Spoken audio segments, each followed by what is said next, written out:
آپ کے خیال میں آپ کا مقابلہ؟ دیکھیں جی، یہ 1990 سے میں اور راجہ پریش صاحب آمنے سامنے ہیں.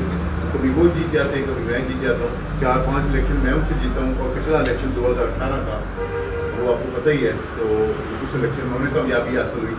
لیکن اس دفعہ انشاءاللہ تعالیٰ مجھے کبھی امید ہے، اللہ تعالیٰ کی ذات کا بھروسہ ہے اور عمر خان کے عوام کا اعتماد ہے کہ 2013 والا رزلٹ انشاءاللہ ریپیٹ ہوگا یہ 2024 کے الیکشن میں. 2013 میں یہاں پہ پی ٹی آئی آپ سمجھے کہ بہت بڑا فیکٹر نہیں تھا، لیکن 2018 میں پی ٹی آئی نے ووٹ لیے یہاں سے. تو اب وہ ووٹ جو ہے وہ آپ کے سامنے پی ٹی آئی کے بندے کو پڑے گا، کنسیڈرنگ تو ان کی پارٹی کی تربیت ہوئی ہے.